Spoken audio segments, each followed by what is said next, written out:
Easy અને ખાવામાં પણ એકદમ ક્રન્ચી એવા ચૂરોસ જેને આપણે ચોકલેટ સોસ સાથે રેડી કરીશું. તો તેના માટે આપણે સૌપ્રથમ એક પેલા બોલ લઈશું. એની અંદર જ આપણે 2 કપ જેટલું પાણી લઈ લઈશું. તેની સાથે જ આપણે એને 2 ચમચી જેટલું બટર નાખી દઈશું. મારી પાસે જે અમૂલ બટર હતું તો મેં એ લીધું છે. તમે અનસોલ્ટેડ બટર પણ ફ્રેન્ડ્સ લઈ શકો છો. તેની સાથે જ આપણે 2 ચમચી જેટલી સુગર નાખી દઈશું. બધું જ નાખી અને બરાબર રીતે આપણે એને મિક્સ કરી લઈશું વિસ્કની મદદથી. આવી રીતે મિક્સ કરતા રહીશું ને એટલે 2 થી 3 મિનિટ્સ પછી તમે જોઈ શકો છો ફ્રેન્ડ્સ કે ઉપર છે ને બબલ આવવાનું સ્ટાર્ટ થઈ જશે. જ્યાં સુધી બબલ ના આવે ને ત્યાં સુધી આવી રીતે બરાબર મિક્સ કરતું રહેવાનું છે. તો આપણે ઉપર જોઈ શકો છો કે ઉપર આપણે એકદમ સરસ રીતે બબલ આવી ગયા છે.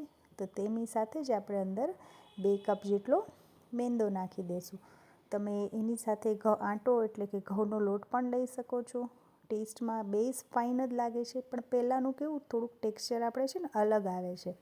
એટલે મેં આજે છે ને મેંદો લીધો છે અને વિસ્કની મદદથી આપણે સરસ રીતે એનો લોટ આવી રીતે બાંધીએ ને એવી રીતે કરી લેવાનું છે. ત્યારે જ આપણે ગેસની ફ્લેમ પણ ઓફ કરી દેવાની છે. એ વાતનું ખાસ ધ્યાન રાખવાનું છે. 2 થી 3 મિનિટ ફેરવા બાદ આપણે એને આવી રીતે ચમચાથી મિક્સ કરી લેશું. એમાં લમ્સ પણ નહીં આવે અને થોડુંક ઠંડુ પણ થઈ જશે. ત્યારબાદ 2 થી 3 મિનિટ બાદ આપણે એને એક ડીશ ઉપર લઈ અને આવી રીતે એને લોટ બાંધતા હોય તેવી રીતે આપણે એને મસળી લેવાનું છે થોડુંક. અને આપણો ડો એકદમ સરસ રીતે થઈ ગયો છે. હજી થોડુંક ગરમ છે એટલે આપણે આવો થોડુંક ગરમ જ રાખવાનો છે. તમે જોઈ શકો છો કે મારા હાથ પણ એકદમ લાલ થઈ ગયા છે કારણ કે ડો હજી એકદમ ગરમ છે. ત્યારબાદ આપણે એક ડીશ ઉપર છે ને આપણે આવી રીતે બટર પેપર લગાવી અને એક પાઇપિંગ બેગ લેવાની છે. તેની અંદર આપણે કોઈ બી તમારી પાસે જે નોઝલ હોય ઘરે અવેલેબલ હોય એ નોઝલ મૂકી દેવાની છે અને આપણો જે ડો છે એ આપણે એમાં રાખી દેવાનો છે. જો તમારી પાસે ફર્સ્ટ ટાઈમ કરતા હોય તો તમે એક પાઇપિંગ બેગથી કરશો તો વારે ઘડીએ ફાટી જવાના ચાન્સ રહેશે. તેમાં ગભરાશો નહીં, પાછી બીજી પાઇપિંગ બેગ લઈને કરજો. અને જો તમારે એમ ના ફાવે તો 2 પાઇપિંગ બેગ લેજો અને પછી નોઝલ રાખી અને તમે આવી રીતે ચૂરોસ તમે શેપ આપી શકો છો. એકદમ ટાઈટ હશે એટલે થોડુંક આપણે પ્રેસ કરી અને પછી જ આપણે આવી ચૂરોસનો શેપ આપશું.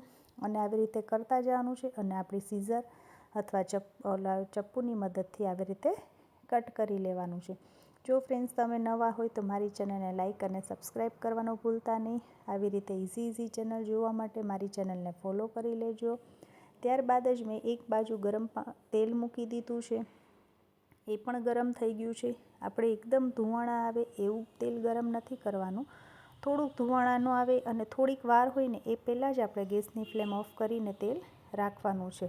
હવે તમે ગેસની ફ્લેમ પાછી ઓન કરી અને આપણે આપણા ચૂરોસને ડીપ ફ્રાય કરી લેવાના છે.